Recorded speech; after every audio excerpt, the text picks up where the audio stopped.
Welcome to our episode of Biblical Archaeology from the Ground Down. Presented by Bible Interact and hosted by Dr. George Sparks. Join us as we explore the fascinating world of the Bible from leading experts in the field of archaeology.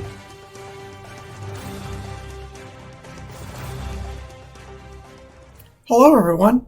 I'm Dr. David Graves, an experienced biblical archaeologist and CEO of Electronic Christian Media.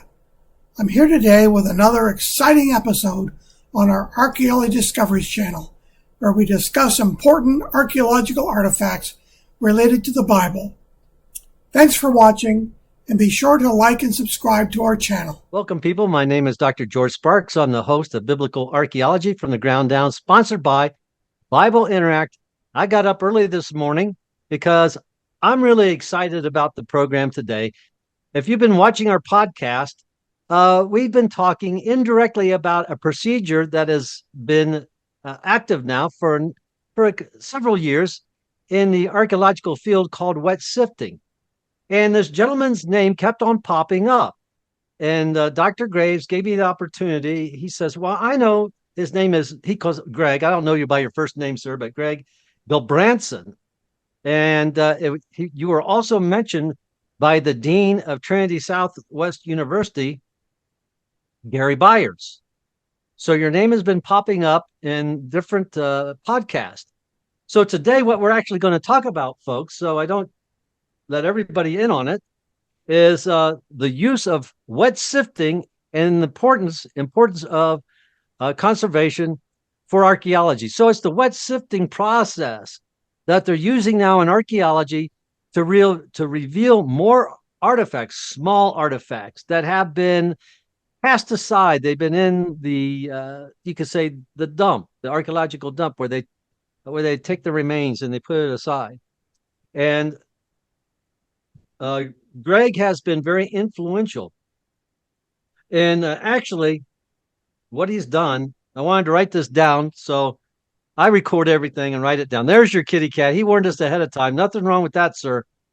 Greg has been instrumental in developing the components for protocols used in the wet sifting process. Does that make sense?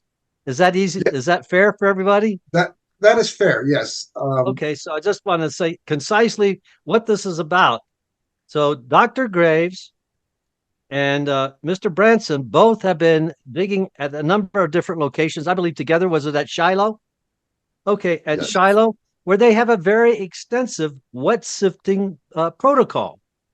And I believe Greg, from what I understand, has been very influential in constructing this process that they're using now. And if you watch the podcast with the Dean, Gary Byers, that just came back from Shiloh, all the small finds that they are finding now, such as little scarabs, Egyptian scarabs, and in some cases coins, and boli. I don't want to use too technical terms. They're seals, clay seals. And what we're going to do today is explore this together with archaeologists, people that were there, individuals that put together this process. So this is going to be a lot of fun. At this time, I'm going to introduce Dr. David Graves. He's going to start off with his PowerPoint explaining the wet sifting procedure. You know, I should have practiced saying that a number of times. Wet sifting procedure, wet sifting protocol. All right, doctor, you're up, sir. Okay, great. Good to be with you, George, as always. I'm going to share my slides and we can get going here. So, first of all, this is my introductory slide. Do you see it there, George? Yes, sir. Good. So yeah, I've titled it "The Importance of Wet Sifting and Conservation in Archaeology," and that's because Greg and I worked in both those areas when we were at Shiloh. This is a photograph of Shiloh. Greg, you took this photo. Maybe you can mention how you did that. Well, in 2017, when I was invited to be the supervisor for wet sifting at Shiloh, I brought along, just for the heck of it, my brand new DJI Mavic drone. And I thought, oh, it'd be fun to get some shots. But at the same time, I went up to Dr. Scott Stripling and I said, this would be a good tool for analyzing what we're doing here is from more of the macro type aspect. And he said, hey, that's a great idea. And so ever since that, we started doing a lot of drone photography to see for a number of things. Number one, our progress as we went along, and to see structures that may have not able to be seen from the ground level because of the way the things are laid out. And honestly, even the way the dirt is there, we can't see it when we're too close to it. We can actually see more patterns when we are higher up. So we started doing that. Now in 2018, we started doing something even more intense, and that is doing a final time of the day macro photography of the site. So I would take about 100 overlapping photos, and then using a particular software program called AgriSoft, we would then combine those into one gigantic, hundreds of megapixel type photo, so that we can get site plans and other analyses. And from that, we started just taking lots and lots of photos. Yeah, great. Yeah, we're using lots of new technology now in archaeology, and people probably don't realize it's not just a matter of digging anymore. We use a lot of the fancy stuff. We do metal detecting as well, which I'm not going to talk about today, but that may be another show, George, someday. And I happen to know somebody there. Yeah, we do. Now, my PhD actually is in the advances of technology in archaeology. Great. So, hey, Greg, at this time, I didn't realize you had a PhD, so I'm sorry to introduce you as doctor. No, don't worry about it. I'm not teaching, so it doesn't matter. It's you work for the degree you deserve. It's right. It's right there. And all right. Greg knows me just as Dave, and I know him just as Greg. So exactly, we're good friends. Actually, we roomed together at Shiloh, which was a lot of fun, and we got along really well. So, okay, if I can get, how do I advance my screen? No, there it is. Oh, there's the clear shot. I faded it for the title, but yeah, Greg got a lot of really nice photos from the sky. Here's a bit of a layout of Dr. Stripling's excavation from a magazine, and you can see here where the tabernacle is believed to be located, and Scott's found the building up there. This year, I think they were able to get the exact dimensions on that. So that kind of gives you an idea where the layout is. There's the city gate and sort of the layout. The material, of course, that we're going to talk about is published in my book on the digging up of the Bible. Anybody wants to scan that QR code? Well, in archaeology for a long time, what was really foremost was the idea of dry sifting. And here's Thomas Winder at Tel Hammam. You had Thomas on, I think, a few weeks ago. And here's Thomas doing the dry sifting. So the first thing we normally do is sift it, all the dry stuff, and get the big pieces out. Here's our dry sifting we were doing at K53 in 2017. Creates a lot of dust, but important to get all those little pieces. This is sort of how they do it in this location. We didn't have a big setup because we're on the side of a mountain of a cave, so we would just sift it on our laps. And you find these little pieces, like we found this red carnelian stone at the cave. There's our crew here in front of the cave. They were bringing pieces of stuff over to me on my desk on the side of the mountain. So it's really important we do this. And we find organic materials and finds like the woolen mat, the linen, leather, the pottery we don't find as much, but you do find some in the dry sifting, little pieces. And of course, we found a scroll. at this cave. So this is sort of where most archaeologists were beginning with the dry sifting. And then I had the opportunity to work with Scott, Dr. Scott Stripling. He's the director of the Shiloh excavation presently, but we had the opportunity to work with Ravi here, or Zaki, I mean, in 2009, doing the wet sifting. I think you worked there as well, didn't you, Greg? Yes. Now, what years were you there? I was there in 2008 and 2009. 2008 and 2009. Now, we didn't know each other back then. No, We had cross paths, but here is Zaki, and Gabriel Barquet right here is the one who sort of oversaw the entire project, but Zaki was the day-to-day supervisor, and we happened to find Kay Prague there. Now, that was important for us, Scott and I, because she worked next to the site next to us at Tel El Hammam at a place called Iktanu. She excavated that one, and she was on our site, and I was working in the Roman area, and she had a Roman background. So, again, you meet a lot of working on these sites. Here's Scott and I. This is before I had my beard. And here's Scott and I doing our tray of finds that day. We had some students with us, and we wet it down. And in those days, we had a hose, and we just had a little tray, and our little trays here where we put our finds, separating everything, bitumen and pottery, and whatever you find, you put it in a different tray, glass, whatever. And here's Frankie. Yep. Frankie showing us the opus sectili on the table, these little pieces of marble cut stone that the floor was made from. She was a mathematician and was able to piece together the pieces and parts. And here are some of them. I'm holding this one in my hand. This is what she's found in the wet sifting.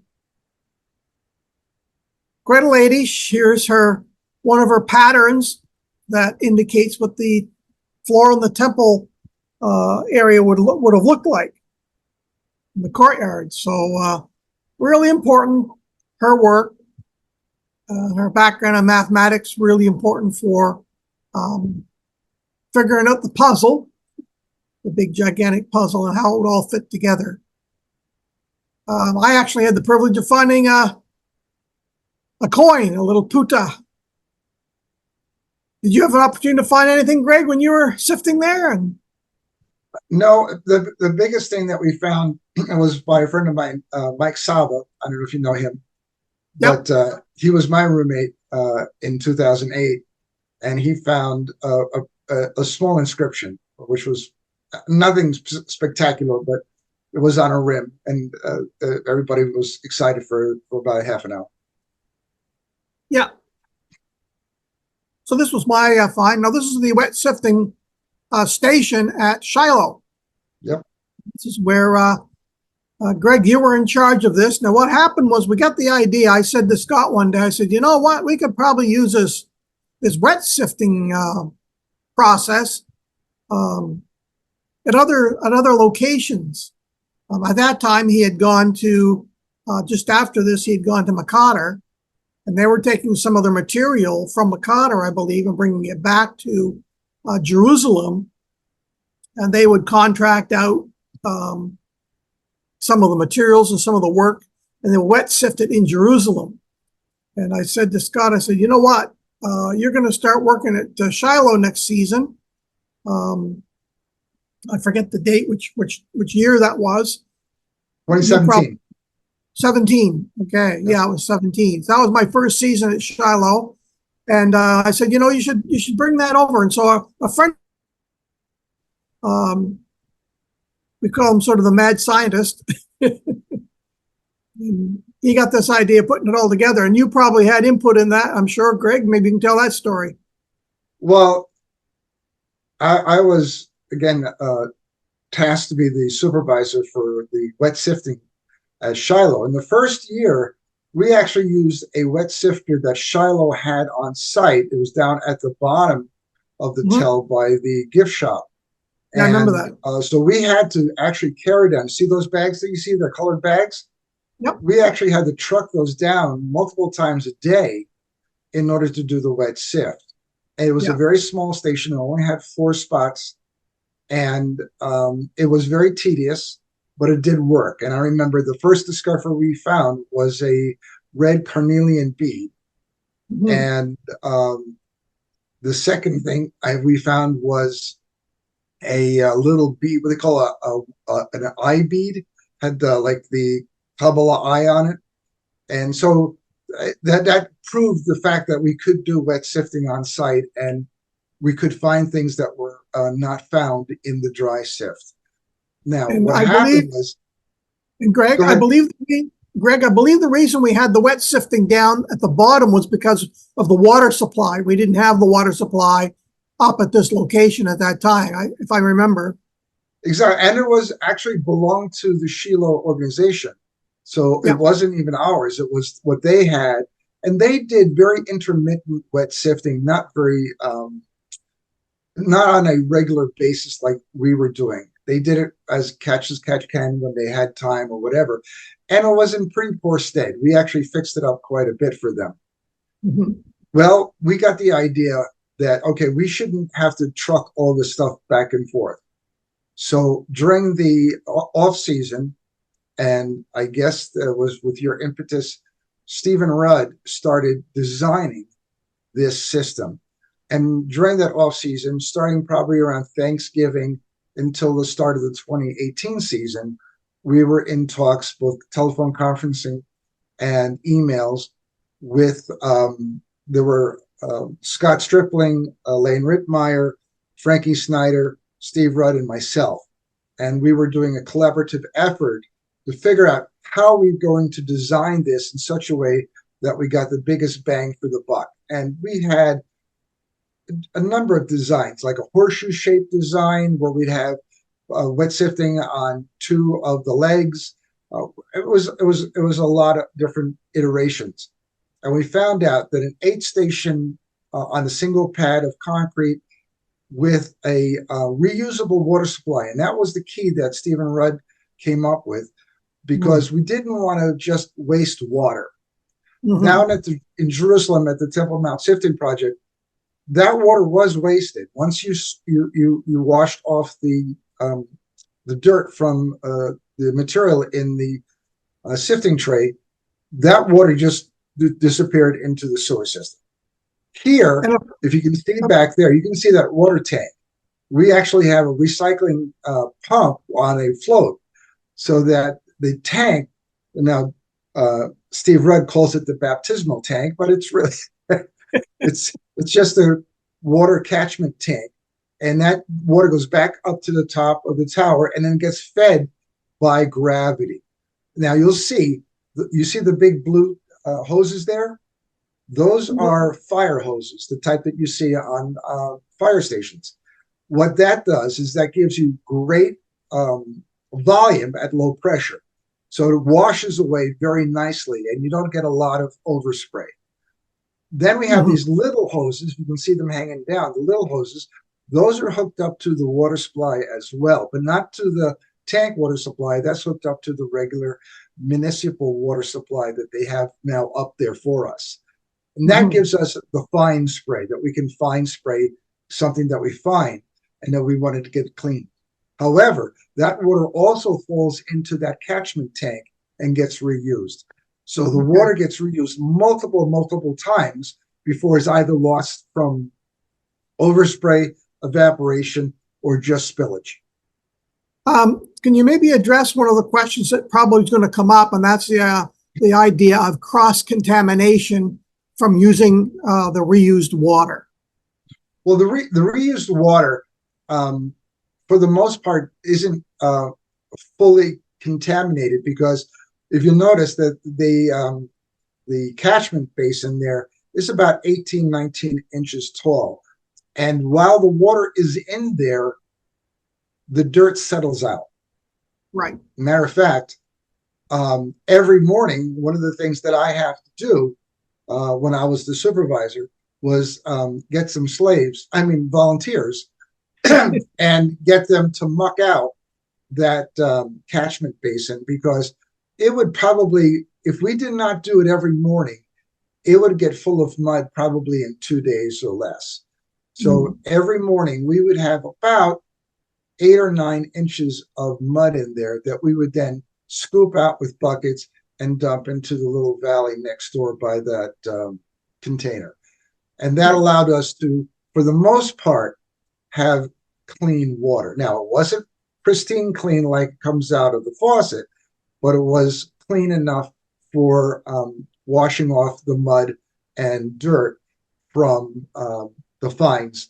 Now, you see those colored bags. Those colored bags, each color represents a square, so that we will know the provenance of each and everything that we find. And if you notice that each bag also has a little tag, and that little tag will also give us the strata and loci of that find. So only what comes out of the bag at that particular station goes into the bucket or recorded from that particular spot. Exactly. And what we do is that we assign one of our volunteers a color. That way they stay with one color for either that morning or that afternoon or even for a whole day, because sometimes we get a lot of bags. And so we're there constantly. You can see now on this slide, you have the green bags, yellow bags, and just a few of the red bags left. We have blue bags and black bags and teal bags. So we have a lot of different colors. And sometimes we are concentrating on one particular square or locus. So we're trying to do all that at one time, so that we don't lose the memory of the context.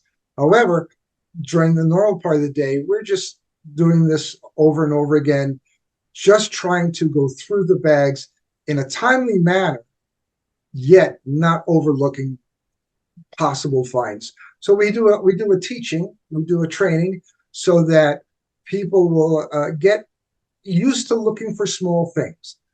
And I have a little story. In 2019, I think it was, I had a volunteer from Texas, great guy. I think he was in his 80s. His name was Richard, or his name is Richard Fauntleroy. And I remember training him, and I says, I want to find a scarab. And I said, well, good luck. And so he was with us for 2 weeks. And I have to say, about once every hour, he says, is this a scarab? Is this a scarab? I go, no, that's a rock. That's a shell. That's a bone. And I said to him, finally, I said, when you find a scarab, you will know that it's a scarab. And on the last day of the last hour, all of a sudden I hear a scream. They said, I found a scarab. And sure enough, we found a Tutmos III scarab. Wow. As we always say, all the good finds are found on the last day and the last hour. And that was one of the big finds for that year. Yeah, I remember that. I think I might have a photo of it later on. But what I wanted to point out with this photograph, this is the one taken from this season. This season. And at the very end of it here, there's a new contraption right here. I think you can see my mouse. And that is the new flotation device that Stephen Rudd has designed. He's a pastor, by the way, but really quite a genius in his own right. And he had this manufactured in Canada and brought all the parts over to Israel and put it together. It was quite something the way he put this together. But I'll explain this in a moment. So some new technology on the site, and but this long wet sifting station, our squares are just up here, so they're not very far away. So we don't have to truck it like we did that first season. I remember loading up the truck, and Stephen Rudd would have to drive it down. Sometimes it would do a wheelie because it was packed up with so much dirt down to get it sifted. I think this is the one of the seals here on the, might have been one of the ones he found. I'm not sure. These are the ones published by ABR. You found several seals at Shiloh. This is the one found at Tel Kirbet El Makad, the famous one. And this is one that we found at Tel El Hammam, late Bronze Age Minoan style seal. I can't show you the seal part of it because it hasn't been published yet. But these are the kind of objects that we find doing the wet sifting, and that's why it's so important. Otherwise, you probably just throw this away thinking it's a little rock or stone if you didn't wash all the dirt off of it. Well, that's one of the things that I want to point out, and that is without a water supply, you cannot do on-site wet sifting. Yeah. And I remember the only time I saw on-site wet sifting was, I can't remember the name of the dig, but my friend Dr. Michael Fleischman brought me there in 2009. I was doing the dig with him at Rujum El Hiri. And so on a day off, we decided to go down to Yardenette. And so it was south of Yardenette. And there was a dig going on, I think probably a place called Châtelet.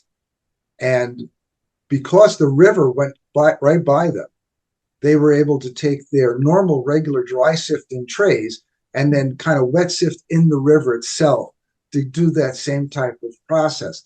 But without some sort of water supply, you cannot do wet sifting. Right. And I believe that it had been used at other sites, but as you say, you have to have that water supply. And that's the good advantage we had here at Shiloh, is that we have a water supply.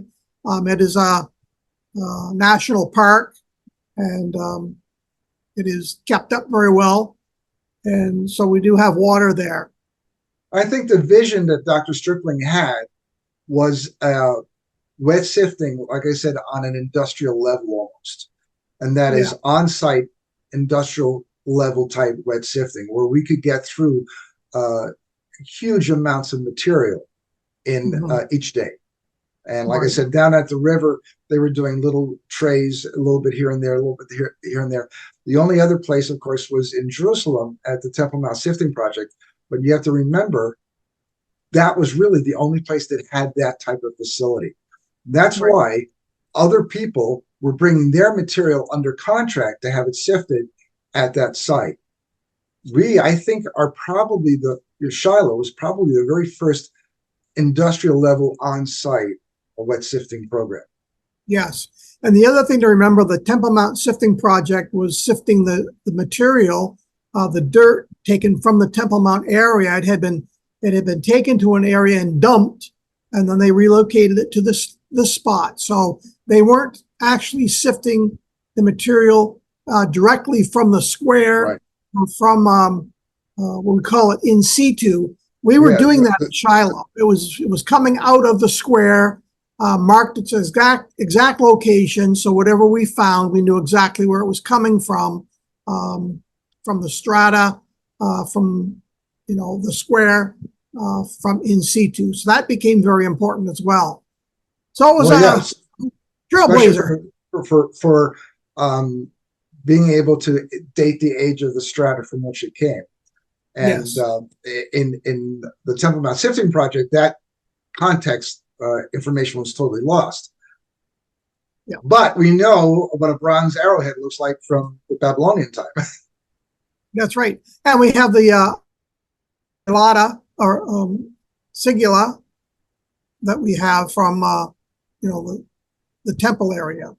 Here we have one of the artifacts that was discovered. I'm not sure this was found in wet sifting. Greg, maybe you can tell me. I wasn't there when No, that was not found in wet sifting. That was found by my new roommate, Tim Lopez. And that was, I don't even think it was in dry sifting. I think he's the supervisor of the square that he had. And I think he just kind of found it and realized that it was kind of an odd shape for a lump.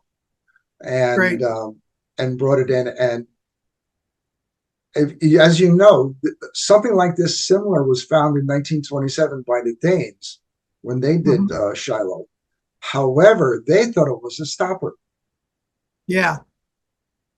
They found another one this season, I believe. I was watching a video. I wasn't there this season, but they found 3 from the area, which is quite interesting.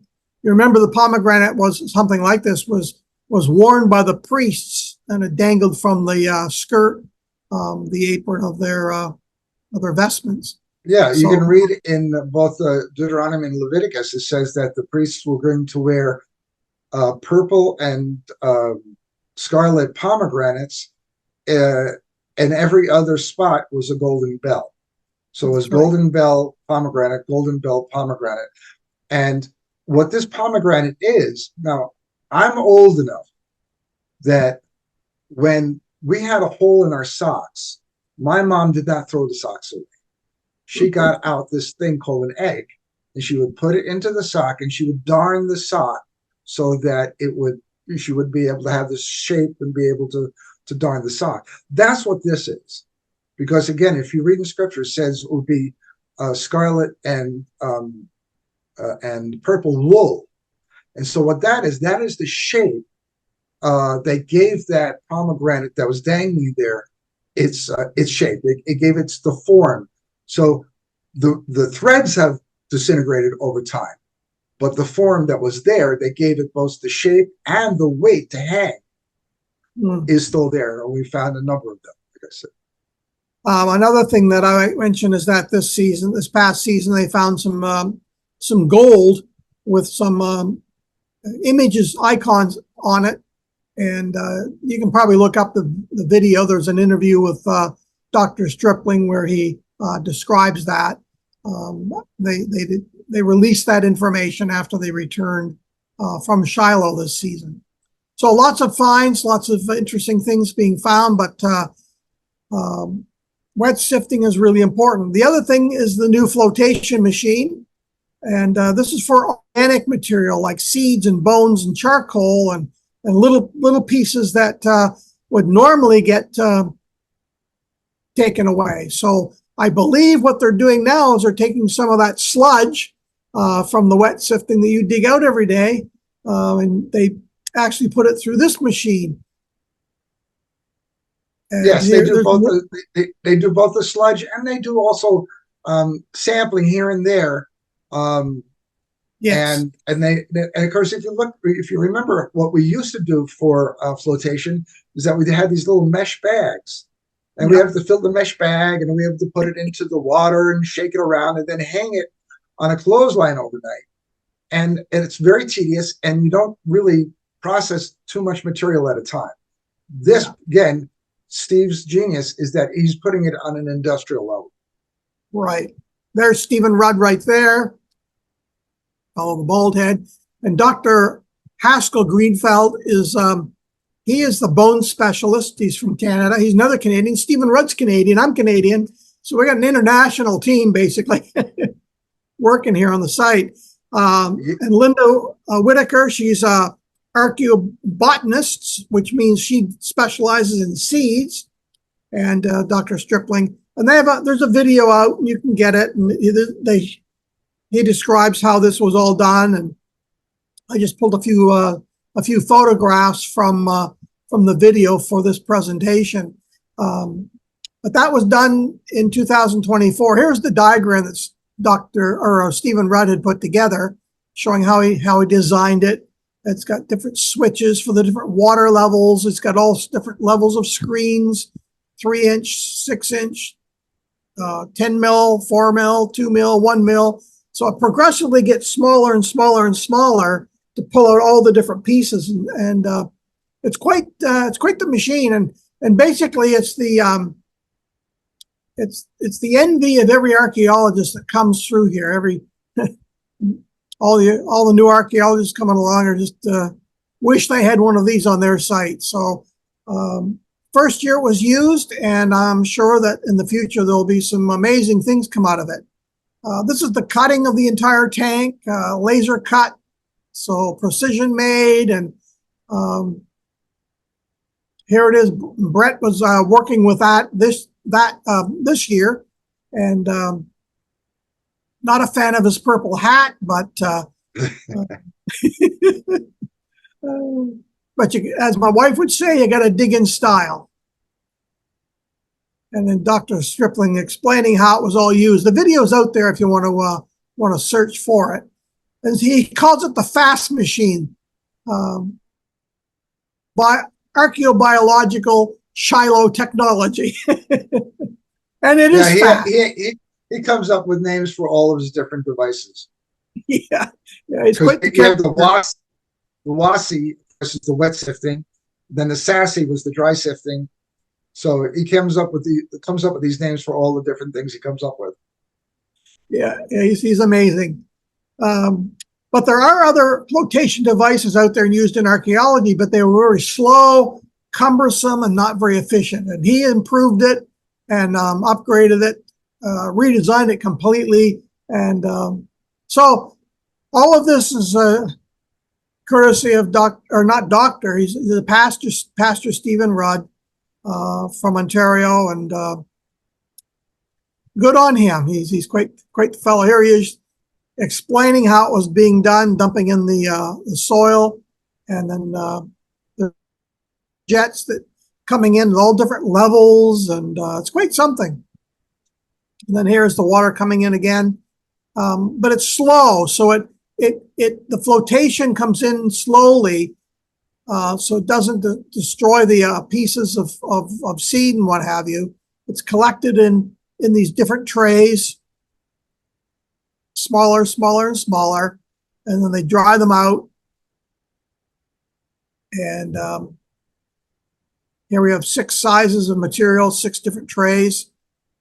And we got the little seeds, and then they're sent off to Tübingen, Germany, to be examined by the archaeobotanists in their laboratories at the university there.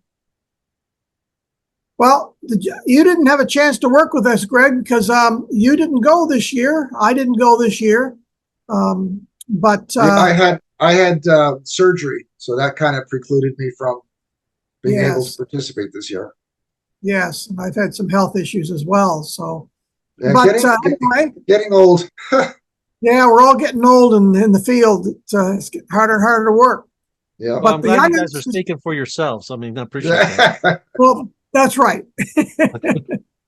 But more and more technology is being brought in. I mentioned the metal detecting. Maybe we could talk about that in another podcast, George. But that's where they find the metal arrowheads and coins and things like that. But then Greg and I had the opportunity to do some conservation. This was the first season where we were working with Dr. Lane Rittmeyer, and there's Phil Silva and myself, and there's you, Greg, and myself. We had the privilege of doing some conservation, and that's important too. We're not just destroying, we're also conserving. And I was at the hardware store near Shiloh here, and I spotted this mortar gun, and I thought, wow, that's going to be perfect for what we need to do, because Dr. Lane Rittmeyer had a special recipe of concrete and special materials and a little bit of the local dirt for color that we would mix up, and then we wanted to put this in between the rocks. In the old days, what they'd do is they just throw it in with a trowel, like the old masons. We tried that in the beginning. The first day we tried that, and that turned out to be so tedious and messy and very, what do you call it, inefficient, because we put a lump in and half of it would fall out. We put it back in and it would fall out. So we actually brainstormed at the pizza. I don't know if you remember that. We had pizza and we brainstormed and we thought different ways of doing this. And for a while there, we thought, okay, remember how they decorate a cake, with the bag, and we could squeeze it in? And we thought about that. It was a whole bunch of different things. And then you discovered at the local hardware store, and this mortar gun is manufactured in England, but they had it here. We now have 3 of those guns, because each year we kept on adding one because they were so beneficial. And they worked very well. Yes, yeah. Lane would mix up the mortar just perfect for a nice slurry, and I discovered that I had to cut the tip off it a little bit to make it a little larger, but it was perfect. You could squeeze it right in between. I had a background in construction, and I think some of the others on site did as well. And yeah, we put our heads together, and yeah, this worked out great, and they're still using it. And so another invention. When I had my business doing fire restoration, we often had to actually make our own tools and adapt them to the situation. And that's exactly what we find here being used for archaeology. So everybody brings their own ideas. Well, the thing is that in my study of technology for archaeology, I found out that very little archaeology technology is innovative to itself. It's usually a adaptation of other technologies into the field of archaeology. Yep. Well, I guess we have the same thing with the space program and how a number of their uses have been readapted to for modern life. So Exactly. We're always retooling things. But anyway, I just wanted to show that photograph there, and here you are, Greg. You're working on one of the walls, and the reason we do this is because they're so fragile and unstable that we want to preserve the structure for future generations, and we can do that here at Shiloh because it's a national park and it's protected. Here we are. I'm squirting, and you're using the brush to smooth it all out, and because we don't want it to be prominent. Well, the thing is that we developed a technique. Dr. Graves and I developed a technique that worked well as a team, and that is that one person would insert the mortar using the mortar gun, and then using a wet brush. That's the secret, is using a wet brush to tap it in. That does two things. Number one, it does smush it. That's a technical term. It does smush it into the crevice. And at the same time, it gives it a little bit of texture so it doesn't look unnatural. Right. That's right. We want it to be sort of disappear in the background and feature the rocks. But if you're splattering your mortar all over the surface of the rocks, then you're going to come back with a brush, and it makes it much more difficult and look as good. You want to make it look as natural as possible. This past NEAS in San Antonio, Texas, I gave a talk called Conservation and Restoration or Destruction. And that is that I had traveled to so many different sites that in their effort for conservation and restoration, they made it look horrible. And that's the destruction moniker that I gave it, because if you had gone to some places like Tel Megiddo and some other places, you would see, looks like they went to Home Depot and got, the cheapest cement. I don't even think it was mortar. And they would just splash it on. And you could actually see where they had done this. And I think one of the beauties of what we were doing here in Shiloh was that when you walk past that wall, you do not know it has been restored and conserved. Yes. And the other thing is that Dr. Lane Rittmeyer had a special recipe. We're not using just normal concrete here. This is a special mixture and recipe that he has developed for conservation, which also adds to the authenticity of it and makes it look good. Yeah, now, the mortar that we're using, it comes from Italy, and it's called Monumental Restoration Mortar. And Dr. Lane Rittmeyer came up with a recipe where we use, I'm not going to give the recipe away, but it uses instead of just pure sand, as most mortars use, it uses a certain amount of local dirt, which adds just enough color that when it dries, it does not look that grayish cement looking, which, like I said, at Megiddo and other places, you see that.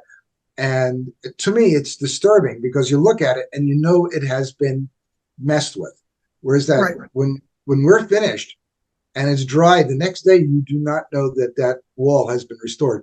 And after all these years, so now it's been 7 years, our original walls that we did are still standing perfectly stable. They are, people walk by them and look at them. They think they're They're the way that they have been uncovered, and they have withstood weather and other things. And the stones that are there are the originals. Original stones, and they're stable. They're stable. Yes, really what we're doing, we're not rebuilding the wall, we're stabilizing the wall.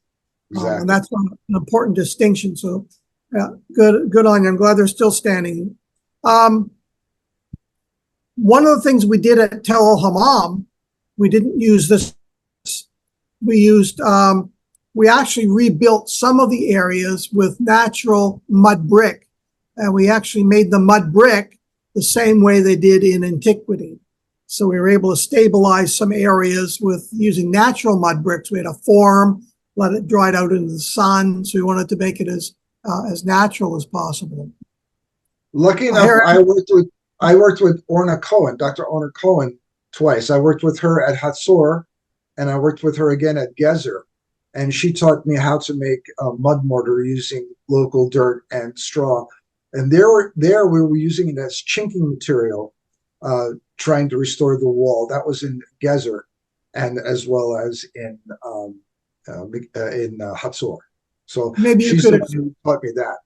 Maybe you can explain who Orna Cohen is for our audience, because they may not know. I know, but you may not. Well, Dr. Orna Cohen, it's interesting how different archaeologists have become notable. I don't know if you know the story of Dr. Gabi Barkai. You saw his photo before at Temple Mount Sifting Project, but he was a brand new archaeologist, doctorate. And when he went to the IAA, he said he wanted to do a dig, and they didn't have the monies or resources to help him. But they said, we have some Boy Scouts to help you.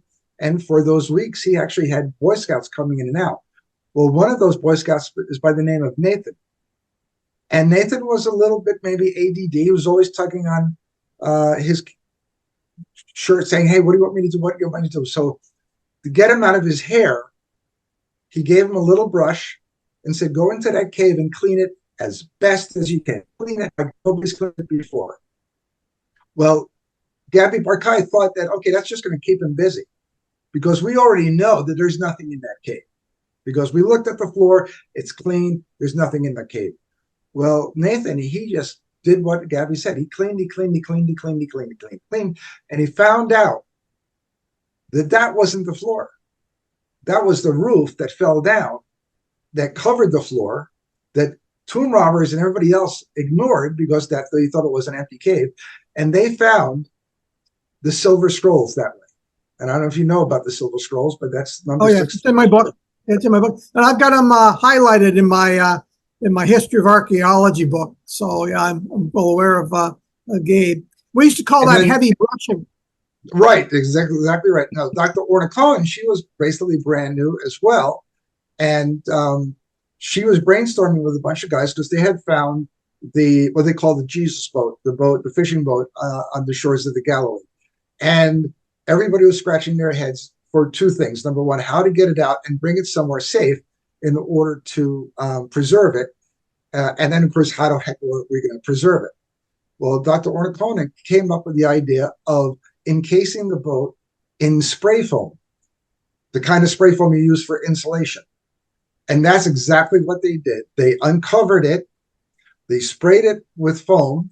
They floated it down the Galilee to the Kibbutz Gennesaret. And then they removed the spray foam, and she came up with the idea of slowly, over a period of 3 years, replacing the water-soaked wood, replacing the water in it with ethylene glycol. So basically antifreeze. So it soaked for a number of years. That slowly displaced the water and filled it with ethylene glycol, which is a preservative. Bugs do not like ethylene glycol.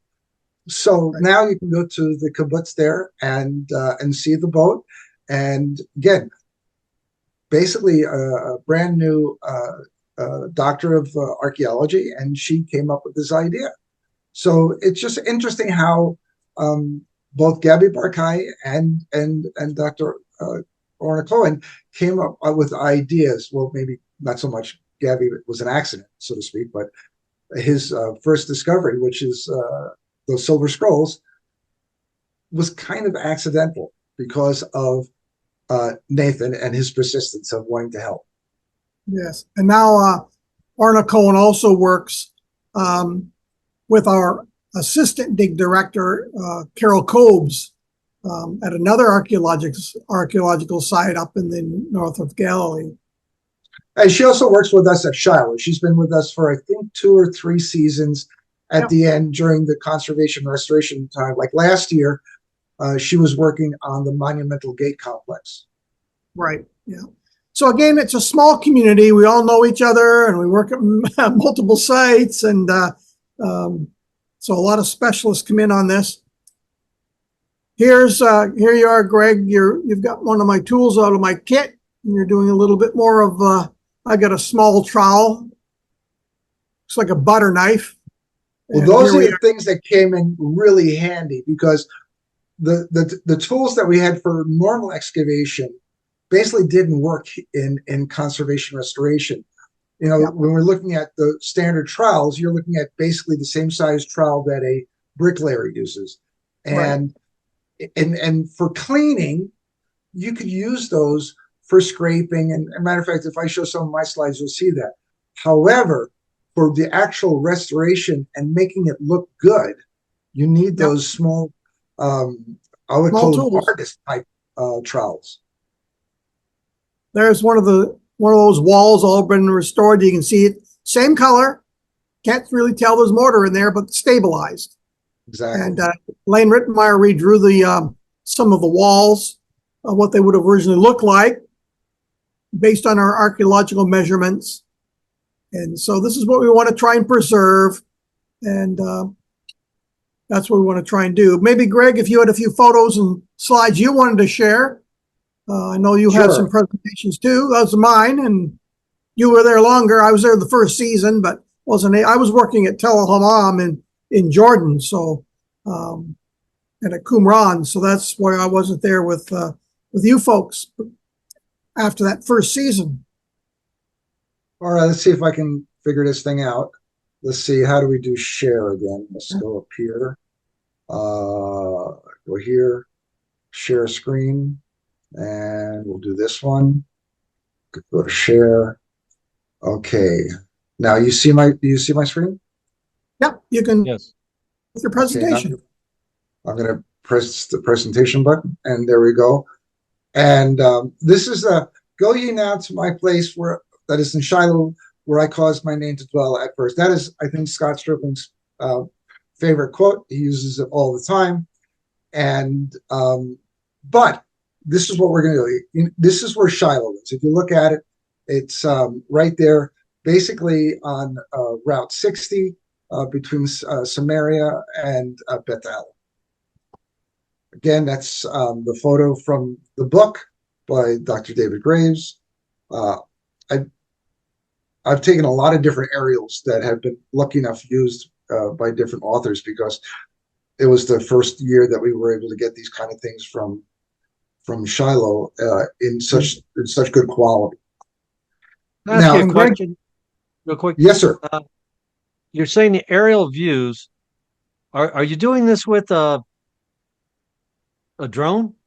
Yes, I purchased a high quality drone. It's called DJI Mavic Pro, and it has a very good camera system in it, and 4K type camera. And this allows me to do a lot of good photography or video. And so this is typical of what I did at the end of the day, and that is taking overhead aerials to see what we did as progress day after day after day. And just to note there, Greg, on that previous photograph, the white that outlines the different squares, the white are actually sandbags. We put them around to prevent the sides of the bulk from falling in on the square, and that makes it also a good photograph from the air. Exactly. So as you can see here, this is the big main wall that we discovered that goes around the city of Shiloh, and these are different storerooms that we found or houses. It's the first year it didn't look too good, but after that it starts looking better and better. Here's like, I think this picture was after the third year. You can see much more definition. This was in, I can't remember, New York Times or something like that, and was on the cover of Armstrong Biblical, their book of the best discoveries for 2023, I think, or something like that. So here's this is from about 500 feet up, and you can see the outline of the whole area that we're digging. This is at the end of the dig where we cleaned up so that we had a photo to see what the end of the excavation for the season looked like. And it says, new findings at Shiloh continue to confirm the biblical narratives. I think it's one of the most exciting digs that I have ever participated in. And here's again, this is dry sifting. This is on a device called a SASE. As you know, you can see that it does not have the legs that a single person would use. This would be a single person or sometimes a two-person. One person would be shaking, another person would be looking. And you notice that the material is falling down into a hopper. And that hopper then has a slide that goes into those little bags, colored bags. That way, again, we maintain continuity of discovery.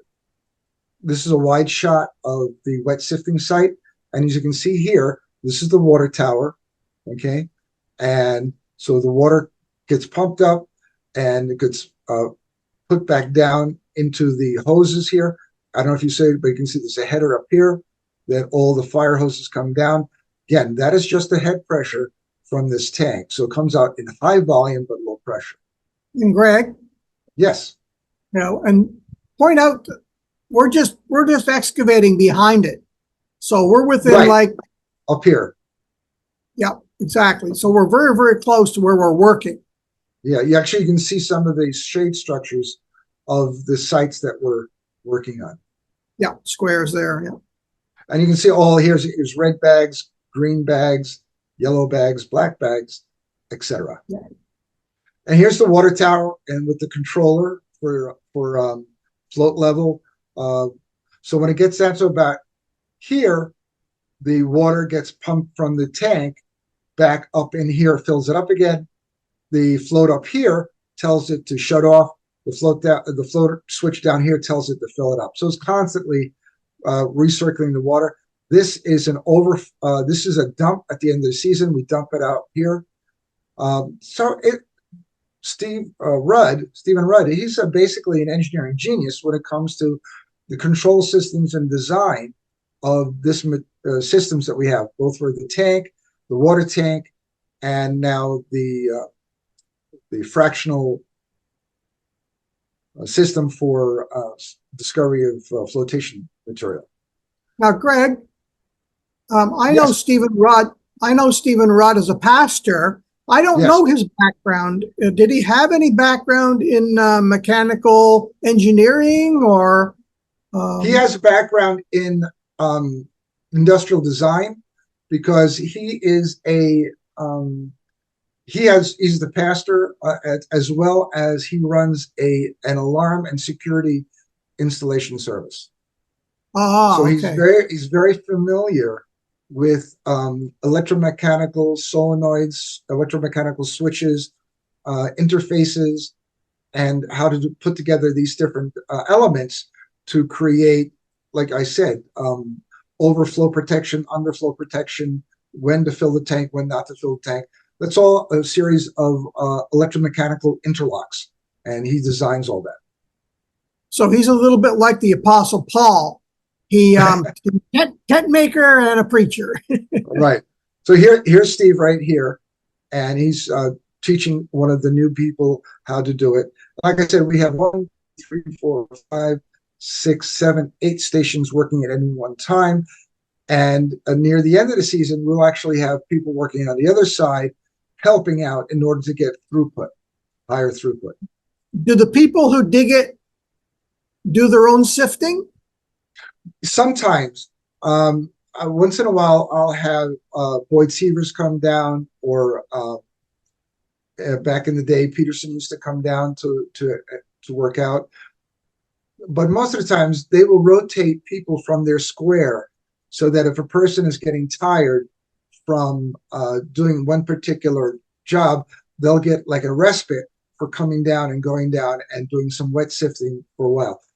The wet sifting, for the most part, is reserved for people who cannot do the heavy lifting. And they're very happy to participate in such a way that their contribution is worthy. Right. Good. So here I am at the Conservation and Restoration Week is at the end of the dig. So this is like an extra week. So the dig is normally 4 weeks long. And the 5th week is the Conservation and Restoration.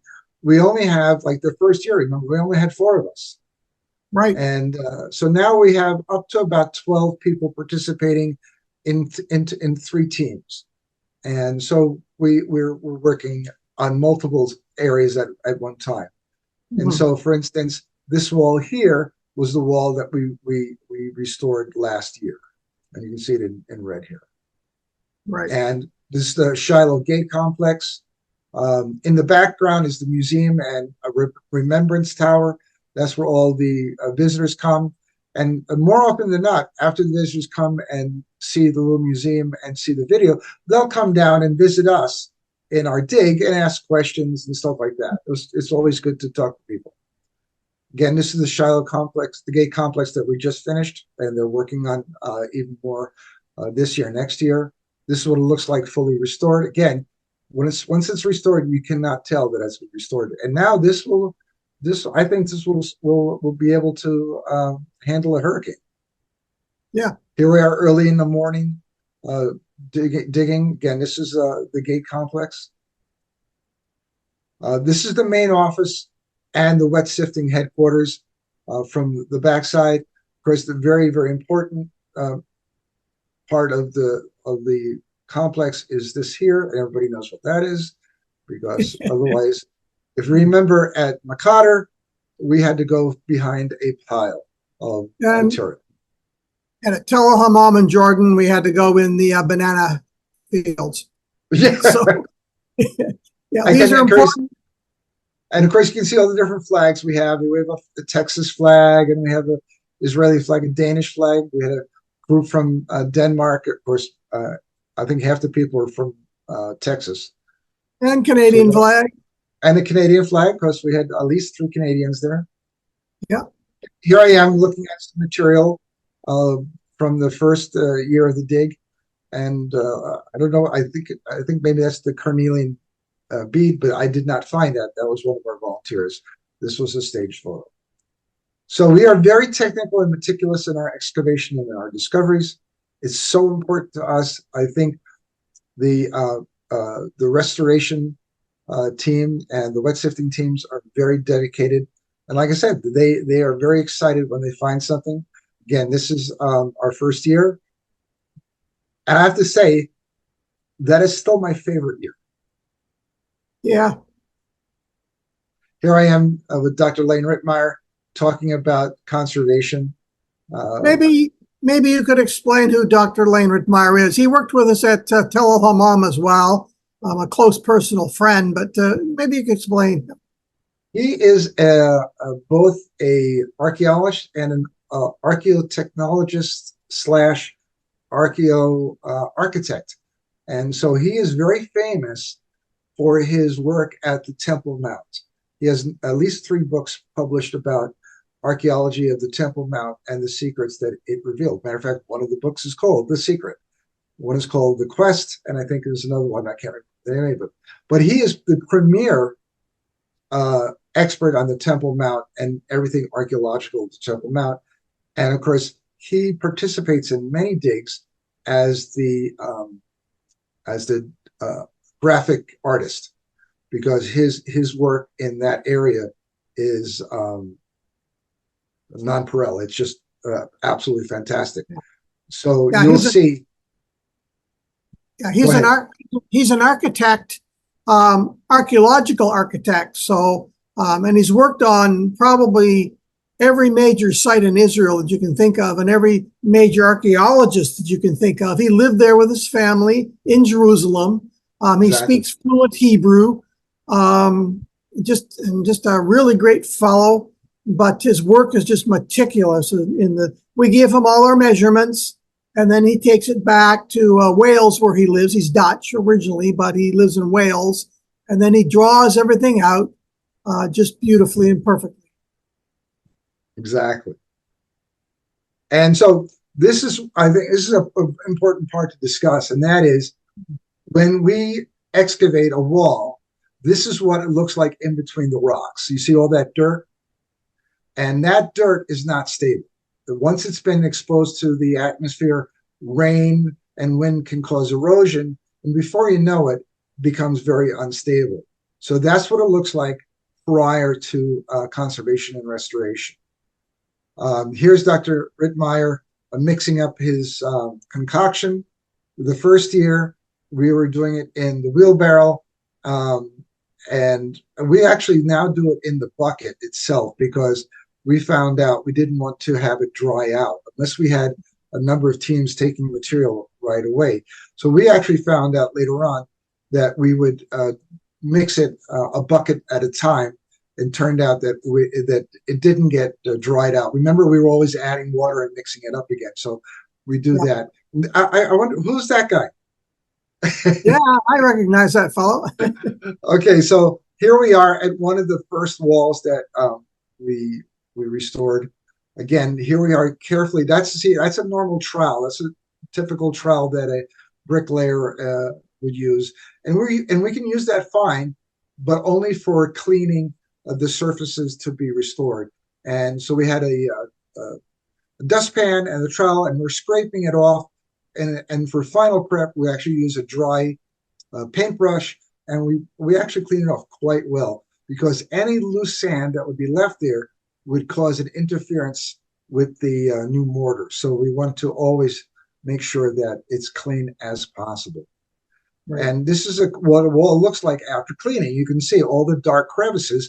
That's where the dirt has been removed. And now that wall right there now is very unstable. Yes. Yeah. Matter of fact, let's go back to that. Because it's the dirt that is all around those crevices is what gives it its stability. That's what holds it together. So when you remove that, you make it less stable than it was even when we excavated. Exactly. And the thing is that it's very imperative that we restore it, conserve it ASAP. And we never leave it like this alone more than overnight. So if we're finished for the day and it's clean, we will then at the next morning immediately start working on that same wall, not start another wall, but work on that same wall so that it is stabilized with the new mortar. Right. Of course, one of the things we have to do before we put the mortar in is that we have to wet it down, because remember, cement and mortar does not like to stick to dry surfaces. So one of the things that we do before we add the mortar is we wet it down with a medium pressure hose that helps remove any last dirt and dust. At the same time, wets the material, wets the stones, so that it will more accept the mortar. And here we are mixing the mortar in a bucket, ready to be used. And of course, now we use that trowel to help put it into those tubes of the mortar gun. Right. And there's the famous mortar gun, without which we could not do as well as we do. I think we've seen this photo before. That's the two of us as a team, because we were the team in that first year. Strange we have the same photos. Yeah. And so here is what I was working on my last year. And this is a silo in Area D, which is what do they call it? Farfisa, the bone area. And maybe you could explain what they use a silo for. Well, a silo is for storage. And so in here, there would be either grain or other material that they would be using throughout the year.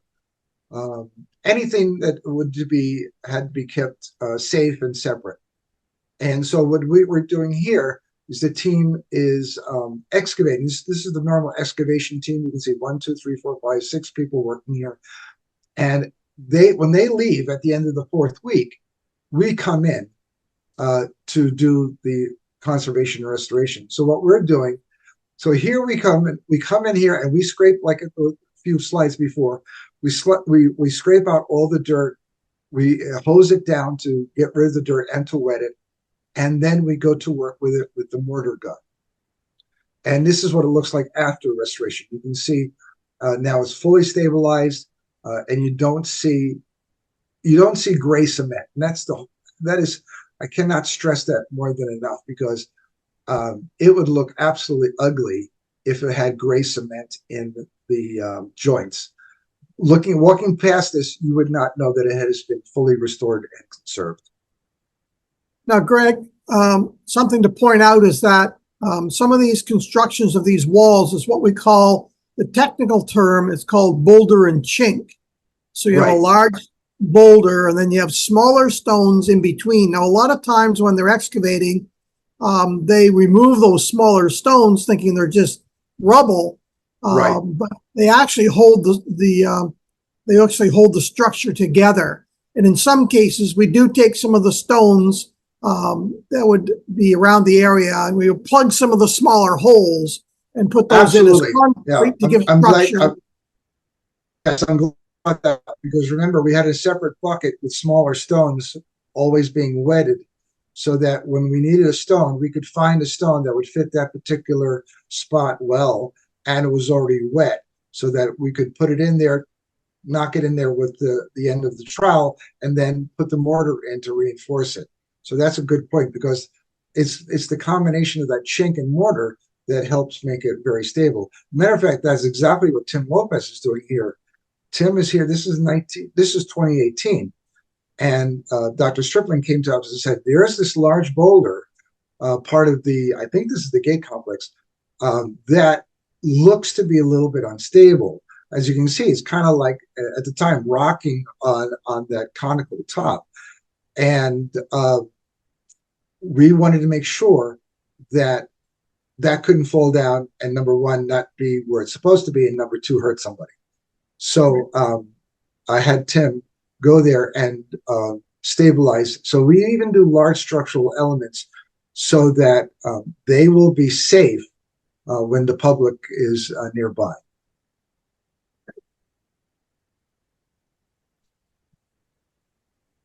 And there's my Shiloh picture where the volunteers spelled out the word Shiloh for us. Great. Okay. Well, George, if you're still there, maybe you have some questions for us.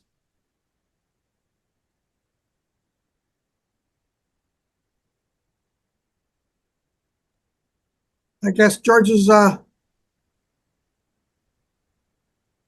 left the building. No, here, wait a second. Okay. It'll come up. There we go. Oh, there you are. All right. Yeah, I because you two were talking, I turned mine off so it wouldn't be confusing to the people. Okay. And it made your pictures bigger. So I did that. So that's what that was about. Okay. Great. So anyway, no, it's all very fascinating to get down to the nitty and the gritty. Yes. And to let there's a lot of gritty. We talk about this stuff kind of, like quickly in our podcast, and now we're getting, because we'll just say with sifting, and we found something, and now be about, but this will actually, if people want to, this will put a picture in their minds of what everybody's actually talking about. And this was very well done. And I really appreciate it. It's a lot of detail and what went into the wet sifting and how it works and the people involved and how to preserve and excavate. This has been very, very good. Very good. And I do appreciate this a lot. Some of the artifacts that you found, that the little pomegranate terracotta piece, that to me was fascinating, and how you related it to the high priest garment. I never would have thought of that. I just thought it might be a device like a votive device hung from another, you could say, Well, they cultic. actually had those. They actually had those as well. But they were found at other locations, and you can see those in the Israel Museum. They have those, but where we found them is the place where the high priest would have been, and that's it. And I think that's the context there makes the difference. And again, when you read in the scripture, it says that the high priest will have alternating golden bells and pomegranates. That's exciting that we find this pomegranate that was the form for that. Now, what's more just as interesting is that a couple of years ago in the water drainage tunnel in Jerusalem, they found a golden bell. Isn't that interesting? The golden bell they found is the bell that was on the high priest's robe, because during the destruction of Jerusalem by the Romans, they were hiding, a lot of the people were hiding in that drainage tunnel. And of course, they were killed there. They didn't last long in that drainage tunnel. The Romans would come and slay them. And, we did find some bones there as well. But the garments would disappear. They would get, 2,000 years, they don't last much. Little fragments here and there last. However, this golden bell, gold being inert, does not react, does not rust. And so it was found in perfect preservation. So if you Google it, Golden Bell Jerusalem drainage tunnel, you'll see it. And it's exactly as described in Scripture. Yeah, I'll take a note on that. I'd like to look that one up. That'd be fun. That's a weekly assignment for everybody to look up the Golden Bell. That's a good idea. What I was after is not appreciate all the detail. We're going into a lot of detail here, and I appreciate that. It's just that for the listening audience, I'm just associating that with the 18th dynasty to put in their mind where we're at. So if we're going to use an umbrella, it would be New Kingdom period. And of course, what does he date to? He's around 1450 or something like that, most of the third. Is that where he's at? I am off. That's okay. That's why I have books. That's fine. And also, since you did the scarabs, and I don't know our listening audience, I don't take for granted at what level they are at. But anyway, I don't know if they can see this. I got a reflection. This is actually a big from my wall. I don't have any loose scarabs right now, but you can see the different size scarabs.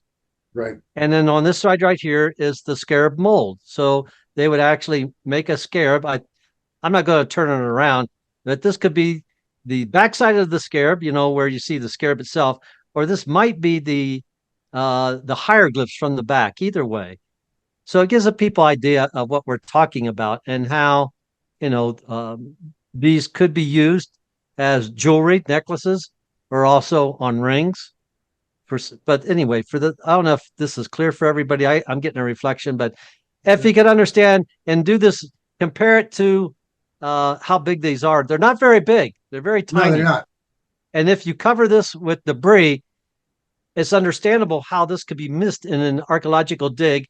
And then why wet sifting would now be important to find such things as scarabs, and to find a scarab and be able to date it, such as it would have a hieroglyph, probably hieroglyphs in a cartouche, which designates a name. And then you could date it we could name it. You said Thutmose III.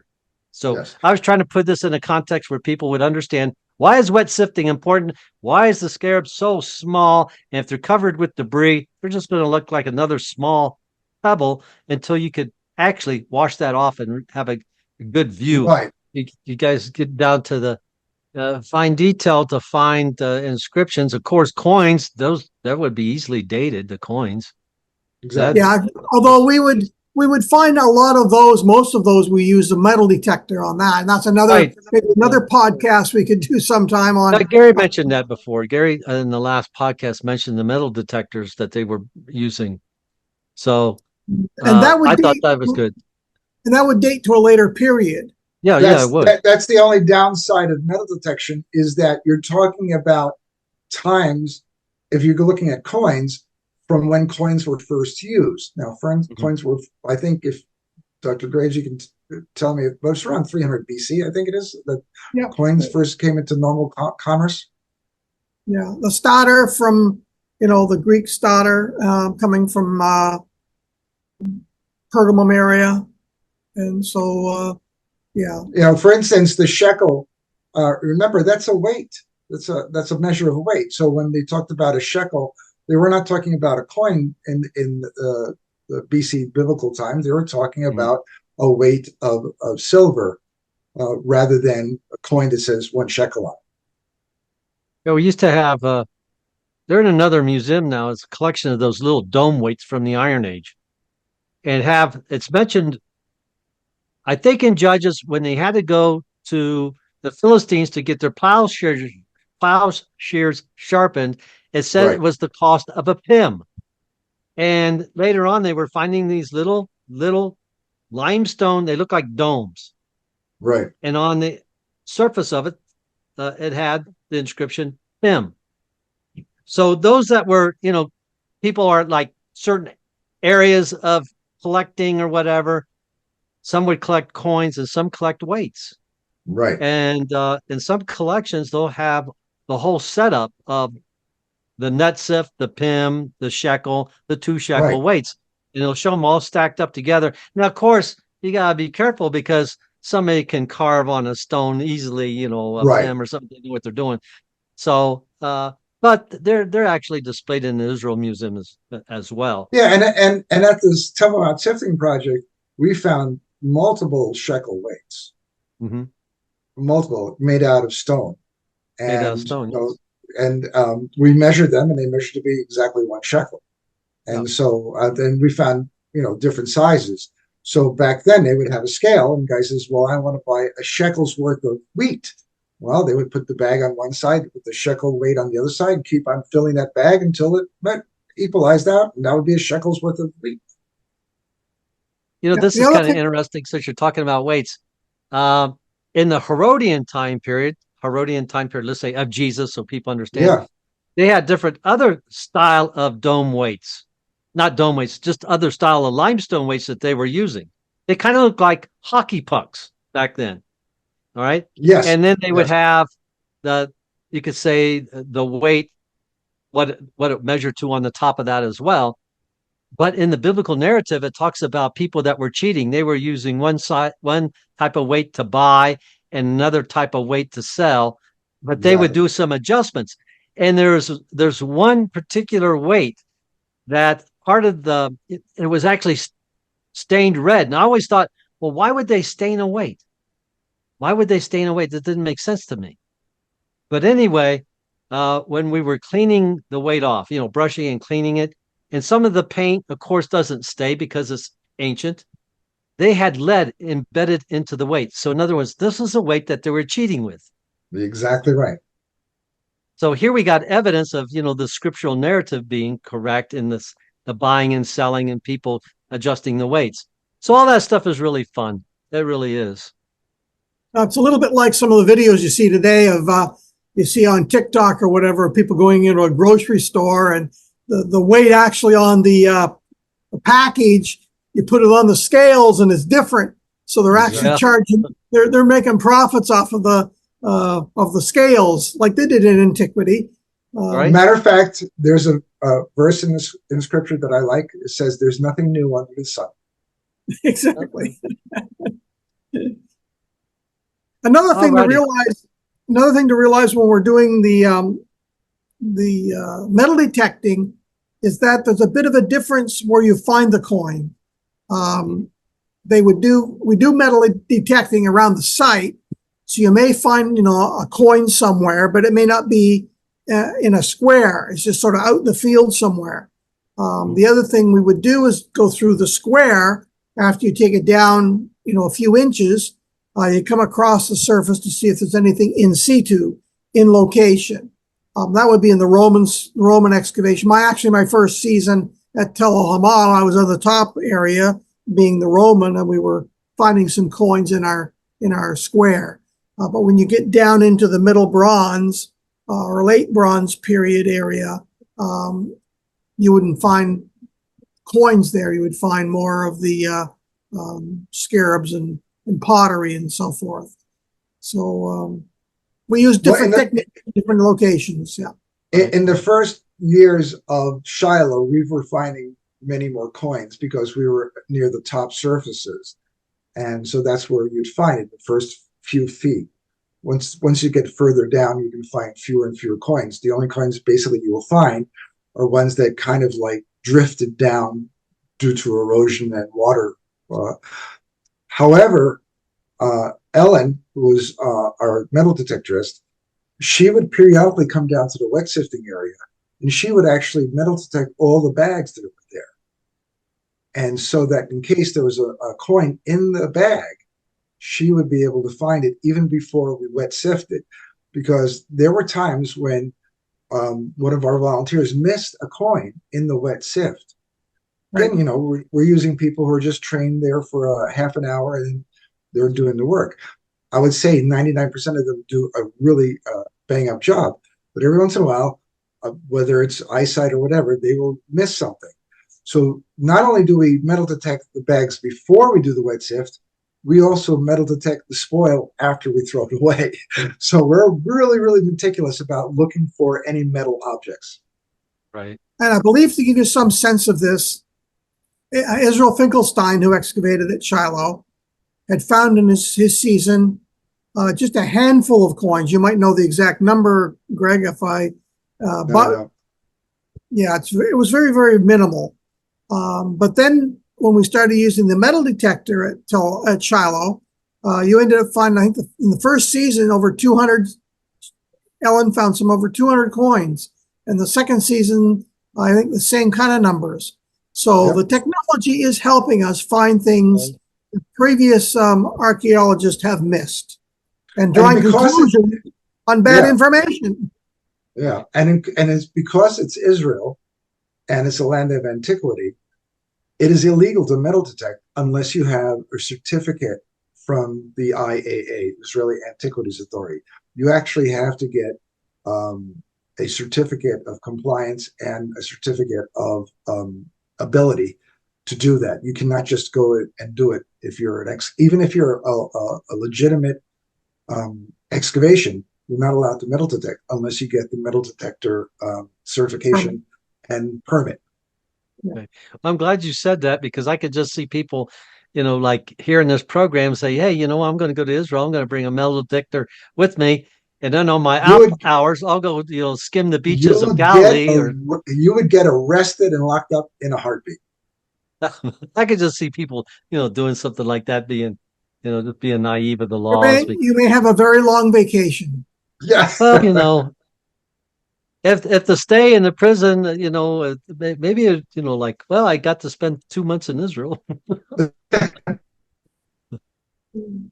Well, this has been fantastic. I really appreciate all the time and effort that you guys put into this with your PowerPoints, explaining very tediously to our listening audience how this is done and how it benefits archaeology, the new technology that's being used and been invented at the site of Shiloh.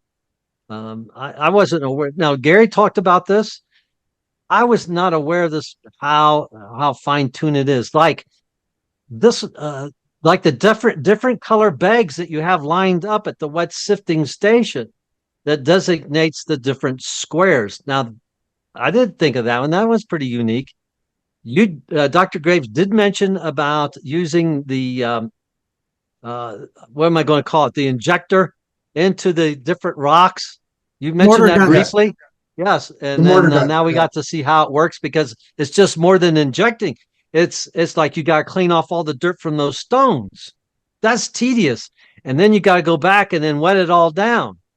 And then after that, that's when you inject it. And then you're not done yet. You take a wet brush. It has to be a wet brush. And then you get it down into the surface. So when it dries, it looks like the original structure. Exactly. And of course, the mortar in itself has been mixed in such a way where are you adding the clay a little bit so it gives the same color as the soil around it. How tedious is that? That's a lot of work because, like you said, I go to a dig. What do I expect? I expect to see those globs of cement jammed in between the stones to hold it up. Right. And I wouldn't think of anything different. George, maybe the audience is wondering, how do we know it's a wall? So Yeah, how do that's we a good know point. how do we know that's a wall? What's the rule in archaeology? It's like straight up and down. No, Okay. three stones in a row. Yeah, makes a wall. Okay. Three Now, stones in a row. you might apply that to what happened maybe a week ago. How do we know? Three in a row. 3 in a row. Trajectory. Okay. So very important to be able to clarify a straight line. Okay. 3 stones in a row, not Is a 3 wall. stones stacked on top of each other. 3 That's stones right. in a row. That's right. Okay. And then what happens is when you start digging down, you should find a stone on a stone on a stone. So three in a row, either direction will tell you whether you've got a wall or not. Because just 3 stones anywhere doesn't give you a wall, but they've got to be 3 stones in a row. So there you go, people. So you pay attention to our programs, and then you're ready to go excavate. You go out there, and then this stuff to say, 3 stones. Yeah, I like to and you finish can apply on it this. to today. Yeah, and I like to finish on this is that there are many excavations in Israel that need volunteers, Right. and anybody can volunteer. When I first started, I'm an engineer. That's my engineering degree. That's my master's. I started as a regular volunteer. I was retired from the university. I decided to do this. Anybody can do this. I didn't know squat when I first started. All right. Maybe it's because I was teachable, but I didn't know anything. And anybody can go there and they can be a discoverer, like Richard, who after 2 weeks screamed out, "I found the scarab." Yes, he indeed found the scarab. Not only a scarab, an important scarab. The thing is that anybody can volunteer and do this. There will be a job for you. If you're an artist, we have people like Melody who does sketches of our different site areas. We have people who do the inventories. We have photographers. We have all these different people who are volunteers, and that's what makes a dig. And you'll make friends for a lifetime. Absolutely. Well, I could go and I'd bring my appetite. Well, we have on-site catering now. Okay, you guys thought of everything. I was going to throw in my appetite. Well, we'll take care of that too. Anyway, Very gentlemen, good. thank you for your time. This is Biblical Archaeology from the Ground Down. Everybody, thanks so much for subscribing and being a part of the project that we're up to right here. Dr. Graves, appreciate your time. Greg, your time. Gentlemen, you guys have a great day. Thank you very much. Take care. Thank you. Have a great day. Thank you.